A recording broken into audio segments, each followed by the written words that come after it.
ایرانی وزیر خارجہ عباس عراقچی نے امریکی صدر ٹرمپ کو دھوکے باز قرار دیتے ہوئے سفارتکاری میں خیانت کا دوستو الزام عائد کیا ہے۔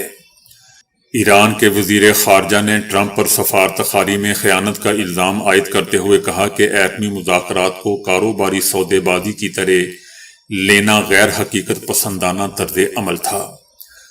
عراقچی کا کہنا تھا کہ ایٹمی مذاکرات کو ریئل اسٹیٹ ڈیل سمجھنا اور حقائق کو جھوٹ سے چھپانا کسی مسئلے کا حل نہیں تھا۔ ان کا کہنا تھا کہ ٹرمپ نے بغض اور یک طرفہ پالیسی کے تحت مذاکرات کی میز کو ہی بمباری کا نشانہ بنا ڈالا، جس کی وجہ سے کشیدگی اپنی انتہا کو پہنچ گئی۔ ان کا کہنا تھا کہ صدر ٹرمپ نے ان امریکی ووٹرز کو بھی دھوکہ دیا جنہوں نے انہیں جنگیں ختم کرنے اور عالمی تنازعات کے حل کے وعدے پر منتخب کیا تھا۔ جرمن چانسلر کا کہنا ہے کہ یقین نہیں کہ امریکی اور اسرائیلی حملے ایران میں اندرونی تبدیلی لائیں گے۔ امریکی صدر ٹرمپ سے ملاقات کے بعد انہوں نے کہا کہ ایران سے ایسا معاہدہ چاہتے ہیں جو اس کا جوہری پروگرام ہمیشہ کے لیے ختم کر دے۔ ایران میں حکومت کا خاتمہ ایران اور ایرانیوں کے لیے اچھی خبر ہوگی، لیکن یقین نہیں کہ وہ امریکی اور اسرائیلی حملے ایران میں کوئی اندرونی تبدیلی لا سکیں گے۔ دوسری طرف کینیڈا کے وزیر اعظم نے کہا ہے کہ امریکہ اور اسرائیل کو چاہیے کہ بین الاقوامی قوانین کا احترام کریں۔ پاکستان نے افغان طالبان کی مبینہ جارحیت کے جواب میں زمینی اور فضائی کارروائیاں تیز کر دی ہیں، جبکہ بگرام ایئر بیس پر بڑے فضائی حملے کیے گئے ہیں۔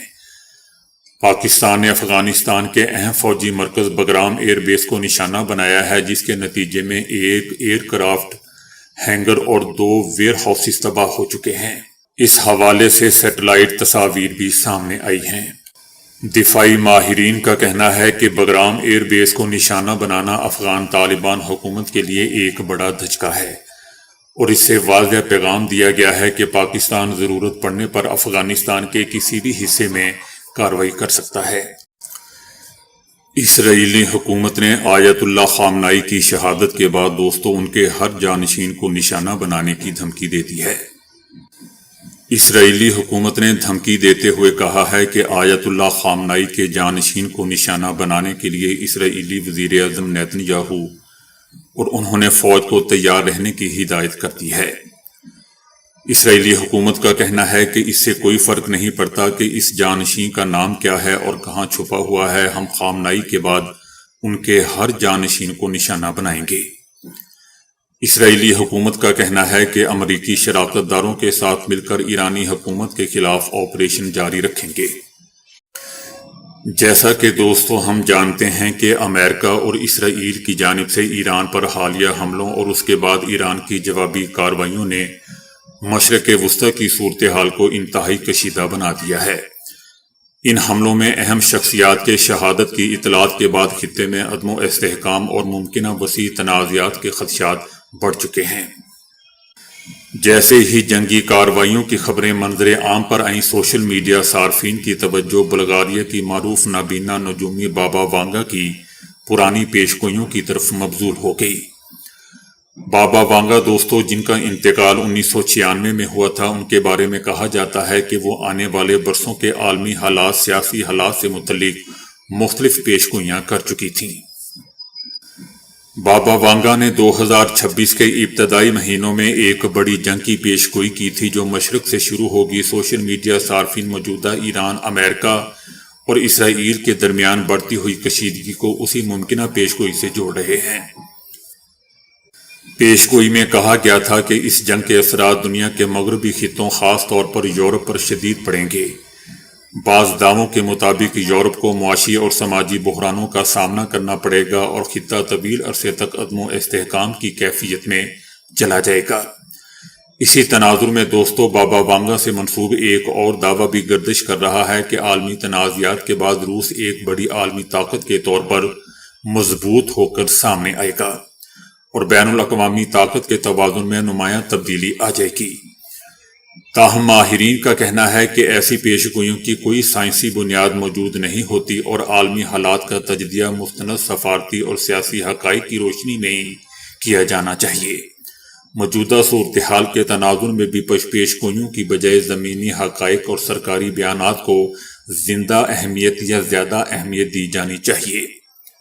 زندہ یا زمینی اہمیت دوستو پھر یہی نظر آ رہی ہے کہ امریکہ اور اسرائیل ایران سے جوتے کھا رہا ہے۔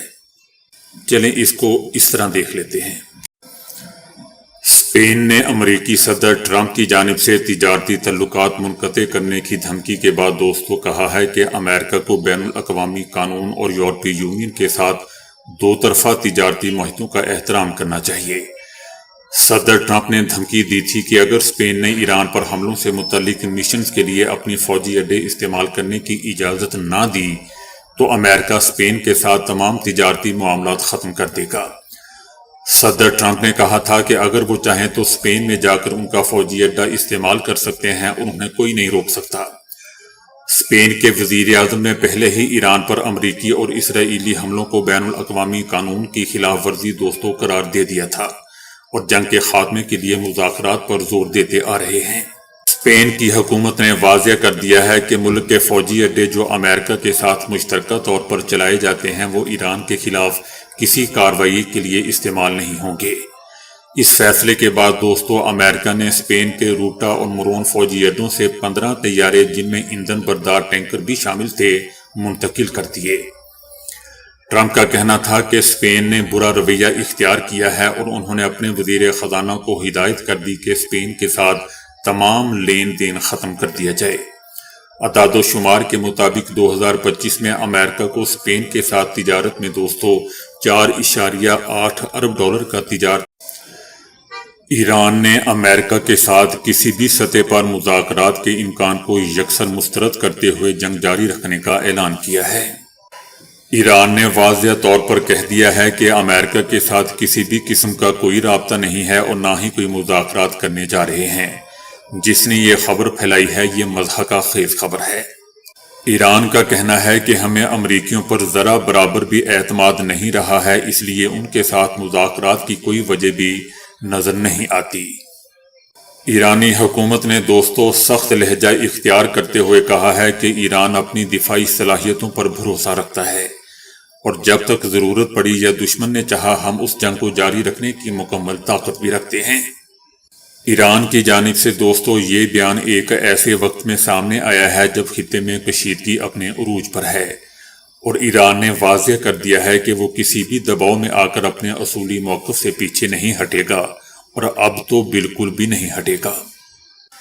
دوسری جانب ایرانی گارڈز نے بھی دعویٰ کیا ہے کہ انہوں نے آبنائے ہرموز پر مکمل کنٹرول حاصل کر لیا ہے۔ پاسداران انقلاب کے اعلیٰ عہدیدار کا کہنا ہے کہ آبنائے ہرموز میں ایرانی وارننگ کو نظر انداز کرنے والے 10 سے زائد آئل ٹینکر کو تباہ کر دیا گیا ہے، آگ لگا دی گئی ہے۔ اس سے پہلے دوستو امریکی صدر ٹرمپ نے ایک مضحکہ خیز بیان دیا تھا کہ ضرورت پڑنے پر آبنائے ہرموز میں کمرشل جہازوں کے ساتھ امریکی نیوی جائے گی۔ امریکی صدر ٹرمپ کا کہنا تھا کہ جہازوں کے انشورنس میں امریکی مالیاتی ادارہ مدد کرے گا۔ دوستو امریکی نیوی اپنے آپ کو نہیں بچا سکتی تو وہ ان جہازوں کو کیا خاک بچائے گی؟ دوستو چائنا کے پروفیسر جیان جو کہ بہت فیمس پروفیسر ہیں انہوں نے دعویٰ کیا ہے کہ ایران نے 20 سال اس جنگ کی تیاری کی ہے۔ چائنیز پروفیسر جیان کا کہنا ہے کہ امریکہ 21ویں صدی کی جنگ لڑنے کے لیے تیار نہیں ہے۔ جس طرح یہ جنگ آگے بڑھ رہی ہے ان کا کہنا ہے کہ ایران کو امریکہ پر کئی برتریاں حاصل ہیں۔ حقیقت یہ ہے کہ اس وقت یہ امریکہ اور ایران کے درمیان ایک طویل تھکا دینے والی جنگ بن چکی ہے۔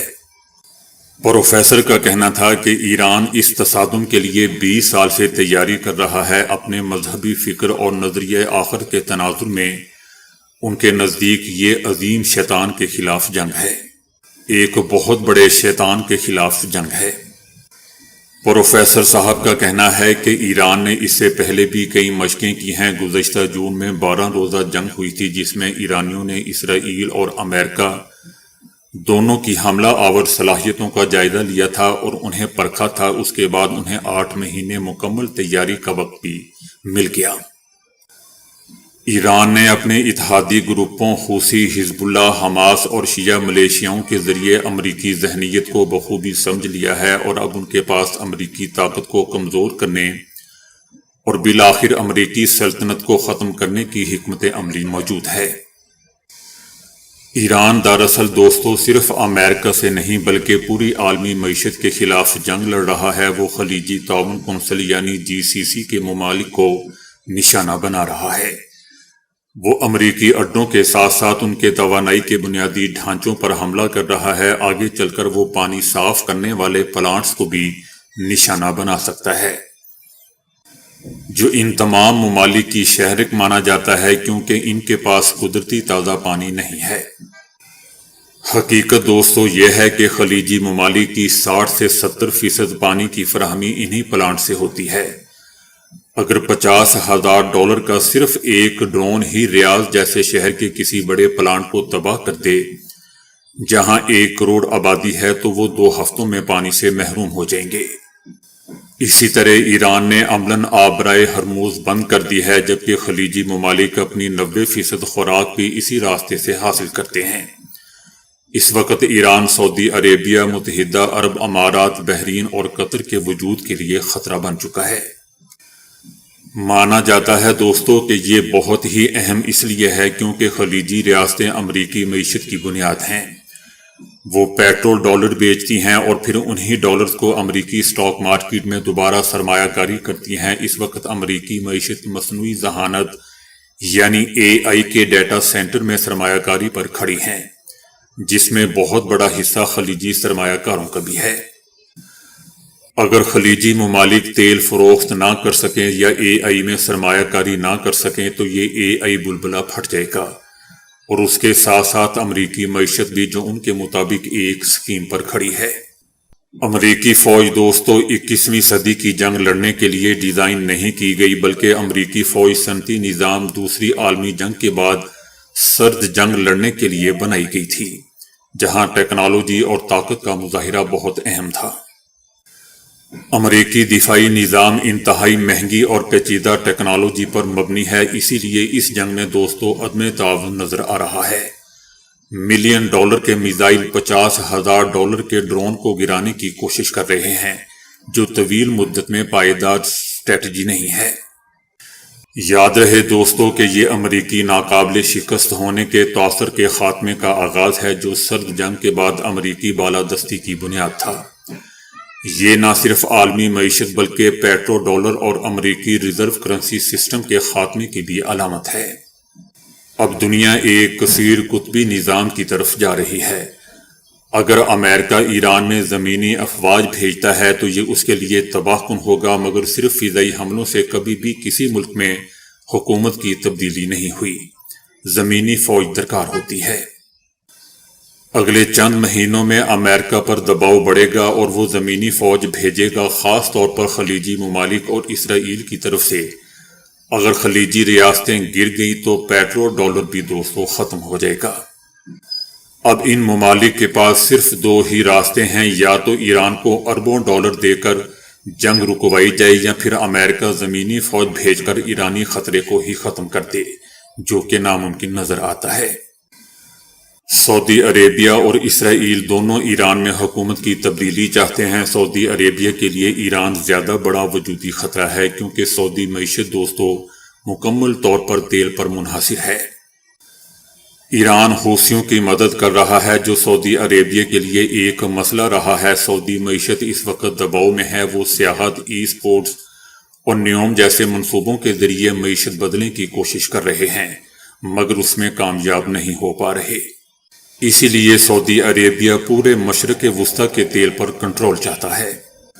ہو سکتا ہے دوستو کہ یہ رپورٹ بھی درست ہو کہ سعودی عربیہ نے ہی ایران پر حملے کے لیے امریکہ پر دباؤ ڈالا تھا، کیونکہ وہ اسرائیل اور امریکہ کو اپنے فضائی حدود استعمال کرنے دے رہا ہے۔ بتایا جا رہا ہے کہ اگرچہ امریکہ کو اس جنگ سے فائدہ نہیں ہوگا، مگر ٹرمپ کو ذاتی طور پر ضرور فائدہ ہوگا۔ سعودی عربیہ نے صدر ٹرمپ کے رشتہ داروں کے فنڈ میں $2 ارب لگائے۔ اسرائیلی شخصیات نے صدر ٹرمپ کی مالی مدد کی۔ اگر جنگ بڑھی تو ایمرجنسی اختیارات ملے تو وہ سیاسی فائدہ اٹھا سکتے ہیں، اس کے علاوہ کچھ نہیں۔ ایران پر حملے سے پہلے بھارتی وزیر اعظم نریندر مودی کے دورہ اسرائیل پر عالمی میڈیا اور بھارتی اپوزیشن کی جانب سے دوستوں شدید تنقید سامنے آ رہی ہے۔ ناقدین کا کہنا ہے کہ اس دورے کی ٹائمنگ نے بھارت کی خارجہ پالیسی پر سنجیدہ سوالات کھڑے کر دیے ہیں۔ مودی نے اسرائیلی وزیر اعظم نیتن یاہو سے ملاقات کے دوران ایران کے خلاف ممکنہ تعاون کی یقین دہانی بھی کروائی۔ بعض بین الاقوامی مبصرین نے دعویٰ کیا ہے کہ یہ دورہ اسرائیل کی متنازعہ حکومت کے لیے سیاسی سہارا ثابت ہوا۔ امریکی تجزیہ کاروں نے دعویٰ کیا ہے کہ ایران کے ساتھ بڑھتی کشیدگی کے دوران امریکی بحریہ بھارتی بندرگاہیں استعمال کر رہی ہے، تاہم ان دعووں پر باضابطہ تصدیق سامنے نہیں آئی۔ بھارتی اپوزیشن کا بھی کہنا ہے کہ ایران کے معاملے پر خاموشی اور اسرائیل سے قربت نے بھارت کی غیر جانبدار ساکھ کو متاثر کر دیا ہے۔ یاد رہے دوستوں کہ اڈانی گروپ اسرائیل کی حیفا اور ایران کی چابہار بندرگاہ میں سرمایہ کاری رکھتا ہے۔ برطانیہ کے سابق سینئر نیٹو کمانڈر کا کہنا ہے کہ دنیا میں تیسری عالمی جنگ چھڑ چکی ہے۔ ایران پر امریکہ اسرائیل کے حملے اور پھر ایران کی جانب سے خلیجی ممالک پر جوابی حملوں کے بعد پیدا ہونے والی صورتحال پر انہوں نے اپنے خیالات کا اظہار کیا ہے۔ ان کا کہنا تھا کہ وہ سابق فوجی کی حیثیت سے وہ یہ بات بنا سوچے سمجھے نہیں کہہ رہے، حقیقت میں انہیں یہ خدشہ ہے کہ اس وقت دنیا جنگ عظیم سوم دیکھ رہی ہے۔ ان کا کہنا تھا کہ جنگ شروع تو ایک مقام پر ہوتی ہے مگر اکثر یہ کسی دوسرے مقام پر ہی ختم ہوتی ہے۔